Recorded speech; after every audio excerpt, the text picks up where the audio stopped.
ونصلي ونسلم على رسوله الكريم اما بعد فاعوذ بالله من الشيطان الرجيم بسم الله الرحمن الرحيم الم تر ان الله يعلم ما في السماوات وما في الارض ما يكون من نجوى ثلاثة الا هو رابعهم ولا خمسة الا هو سادسهم ولا أدنى من ذلك ولا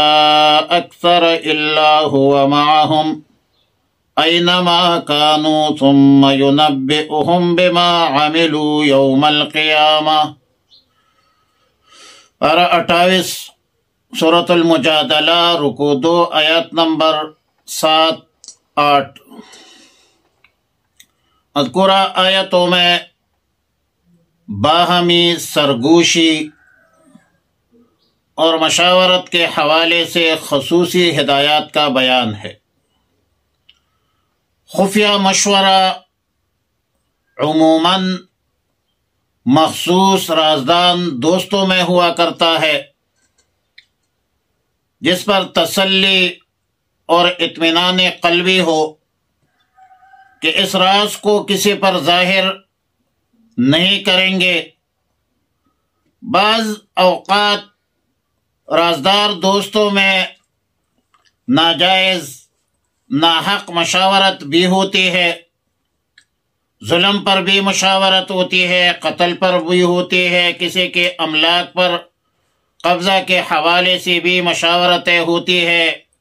گناہوں پر بھی مشاورتیں ہوتی ہے وغیرہ ذالک۔ اللہ رب العالمین نے ان آیتوں میں فرمایا کہ اللہ تعالیٰ کا علم ساری کائنات پر حاوی ہے۔ تم کہیں بھی چپ کر مشورہ کرو، اللہ رب العالمین اپنے علم، سمع، بصر کے اعتبار سے تمہارے اندر، تمہارے پاس موجود ہے، تمہاری بات سنتا ہے، ہر بات دیکھتا ہے اور تمہارے ہر قول و فعل سے باخبر ہے، غافل نہیں ہے۔ تم کتنے بھی آدمی ہو، کم ہو زیادہ ہو، مشورہ کرو گے، سرگوشی کرو گے، اللہ رب العالمین کو سب کچھ ہر حال میں معلوم ہے۔ اگر تم 3 آدمی مشورہ کرتے ہو تو سمجھو کہ چوتھا اللہ ہے،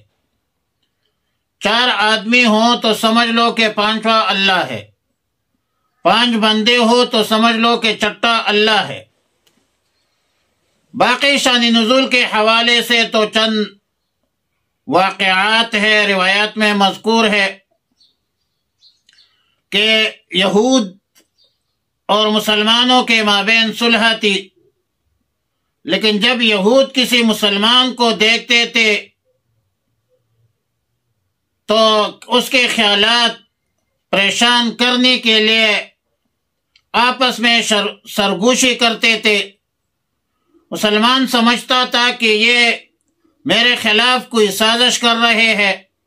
اور ظاہر ہے کہ یہودی سازشی ذہن کے سازشی عناصر ہے۔ تو رسول اللہ صلی اللہ علیہ وسلم نے منع بھی فرمایا، لیکن یہ بدبخت جو تھے باز نہیں آئے۔ تو اس پر آیات کریمہ نازل ہوئی کہ الم تر الی الذین نہوا عن النجوى یہ ثم یعودون لما نہوا عنہ ویتناجون بالاسم والعدوان ومعصیت الرسول۔ اب ظاہر ہے کہ جس زمانے میں یہود سے رسول اللہ صلی اللہ علیہ وسلم کا صلح معاہدہ ہو گیا تھا، اس وقت وہ تو کھل کر مسلمانوں کے خلاف کوئی کام نہیں کر سکتے تھے۔ ظاہر ہے کہ یہ تو ہے ڈرپوک لوگ، سامنا تو نہیں کر سکتے، لیکن ان کے اندر بے تحاشا شرارت ہے، خباثت ہے اور بے انتہا سازشی لوگ ہیں۔ مگر اسلام مسلمانوں سے، اسلام سے اس کے دل میں جو برا ہوا بغض تھا، اس بغض کو نکالنے کا ان بدبختوں نے ایک طریقہ اختیار کیا تھا کہ جب صحابہ کرام آپس میں بیٹھتے تھے یا یہ یہودی صحابہ کرام کو دیکھتے تھے تو آپس میں سرگوشی کرتے تھے اور خفیہ مشاورت کی شکل بنا لیتے تھے، مسلمانوں کی طرف کچھ اشارے بھی کرتے تھے، جس سے مسلمانوں کو یہ خیال پیدا ہوتا کہ ہمارے خلاف کوئی سازش کر رہی ہے، اور اس سے پریشانی بھی ہوتی تھی، رنج بھی ہوتا تھا۔ رسول اللہ صلی اللہ علیہ وسلم نے اس سرگوشی سے منع کیا، اور ظاہر ہے کہ یہ تو اتنے بدبخت ہے کہ جب رسول اللہ صلی اللہ علیہ وسلم کے سامنے آتے تھے تو اگلے درس میں پھر ہم پڑھیں گے کہ یہ لوگ السلام علیکم کے بجائے السلام علیکم پڑھتے تھے۔ حضرت عائشہ صدیقہ رضی اللہ تعالیٰ عنہ نے اس پر بڑا شدید رد عمل دیا، غصہ کیا۔ وعلی کل حال یہ جو آپس میں سرگوشی ہے یہ مسلمانوں کے لیے بھی ایک تعلیم ہے، ہدایت ہے کہ وہ بھی آپس میں جب سرگوشی کرتے ہیں، مشورہ کرتے ہیں، تو اس طرح نہ کرے کہ جس سے دیگر دوستوں کو، مسلمانوں کو ایذا پہنچے، تکلیف پہنچے۔ اور بخاری شریف میں، مسلم شریف میں اور دیگر احادیث کی کتابوں میں سیدنا عبداللہ ابن عباس رضی اللہ تعالی عنہما سے منقول ہے، روایت ہے کہ رسول اللہ صلی اللہ علیہ وسلم نے فرمایا اذا کنتم ثلاثا فلا يتناجى رجلان دون الآخر حتى يختلطوا بالناس فإن ذلك يحزنه،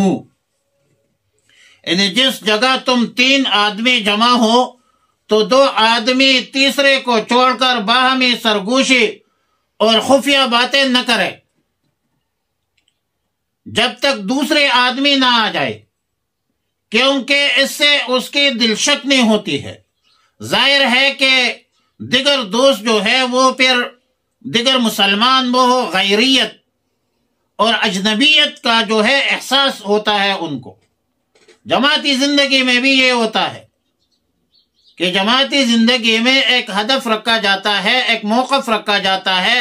اور اس کو پورا کرنے کے لیے پورا مجلس جو ہے وہ بیٹھ جاتی ہے، اور پوری مجلس اہل رائے جو ہے اپنی رائے دیتے ہیں۔ اب رائے کے بعد امیر مجلس جو فیصلہ کریں گے، اس فیصلے کے بعد پھر فیصلے نہیں ہوتے، اس فیصلے پر عمل ہوتا ہے، اس فیصلے کے بعد مشورہ نہیں ہوتا، مشورے کے بعد مشورہ نہیں ہوتا، مشورے کے بعد عملاً کام شروع ہو جاتا ہے۔ مشورہ تو ایک ہدف مقرر کرتا ہے، ایک چیز کی تعین کرتا ہے۔ جب تعین ہو گیا اور اہل رائے نے اختلاف رائے کی بنیاد پر مختلف آراء کی صورت میں امیر مجلس ایک فیصلہ کرے گا، تو اس فیصلے کے بعد پھر فیصلہ نہیں ہوگا۔ اگر کچھ مجلس میں 2-3 بندے اکیلے بیٹھ کر دیگر لوگوں سے سرگوشی کرتے ہیں تو ممکن ہے کہ اس سے شبہات پیدا ہو جائے اور جماعتی وحدت جو ہے وہ پارا پارا ہو جائے، تو ایسا نہیں کرنا چاہیے۔ شاید وہ دیگر احباب یہ سمجھتے ہو کہ یہ ہمارے خلاف کوئی بات کر رہے ہیں جو مجھ سے چھپا رہے ہیں، تو اس میں چھپانے کی کون سی بات ہے؟ بھائی بات کرنی ہے تو کھلی مجلس میں کرو اور کھل کر کرو، رائے دے دو۔ اختلاف رائے مذموم نہیں ہے، رائے میں اختلاف مذموم نہیں ہے، کوئی قابل مذمت بات نہیں ہے، لیکن جب فیصلہ ہو جائے تو فیصلے کے بعد پھر نہ مشورے ہوتے ہیں نہ فیصلے ہوتے ہیں۔ اس لیے فرمایا کہ اور یہی بات تو امام لاہوری رحمۃ اللہ علیہ نے کی ہے۔ ایسے لوگ جماعت میں پھر جماعت کی اہلیت نہیں رکھتے۔ علم ترى ان اللہ کیا نہیں دیکھا ہے آپ نے، ان اللہ یعلم کہ اللہ جانتا ہے، ما فی السماوات جو کچھ آسمانوں میں ہے، وما فی الارض اور جو کچھ زمین میں ہے، ما یکون من نجوا نہیں ہوتا خفیہ مشورہ، ثلاثۃ 3 کا، الا ہوا رابعہم مگر اللہ ہی ہوتا ہے اس کا چوتھا، ولا 5 اور نہ 5 کا مشورہ اور خفیہ مشورہ، الا ہوا سادسہم مگر وہ چھٹا ہے ان میں، ولا ادنا من ذالک اور نہ کم اس سے، ولا اکثر اور نہ زیادہ اس سے، الا ہوا معہم مگر وہ ہوتا ہے ان کے ساتھ، اینما کنتم جہاں کہیں ہو، ثم ینبئہم پھر بتا دیں گا انہیں بما عملو جو کچھ وہ کرتے تھے. کب بتائے گا؟ یوم القیامہ، قیامت کے دن. ان اللہ علی کل شیء قدیر، بے شک اللہ رب العالمین ہر چیز کو خوب جانتا ہے. الم ترى، کیا آپ نے نہیں دیکھا ہے، الی الذین، ان لوگوں کو، نہو جو منع کی گئی تھی، عن النجوى سرگوشے سے، ثم یعودون پھر وہ لوٹتے تھے، لما نہو اس بات کی طرف روکا گیا تھا ان کو، عنہ جس سے، وَيَتَنَاجَوْنَ اور سرگوشی کرتے تھے، بالاسم گناہ پر، والعدوان اور ظلم پر، سرکشی پر، ومعصیت الرسول اور رسول اللہ صلی اللہ علیہ وسلم کی نافرمانی پر، وَإِذَا جَاءُوكَ اور جب وہ آئے آپ کے پاس، حیوکا تو سلام کرتے ہیں آپ کو، بما لم یحییک اللہ ایسے لفظوں سے سلام جس سے اللہ نے آپ کو سلام نہیں کیا ہے. السلام علیکم، سلام قولا من رب الرحیم نہیں کہتے، السلام علیکم نہیں کہتے تھے، بلکہ السلام کہتے تھے. اگلے درس میں اس کی تفصیل بتائیں گے.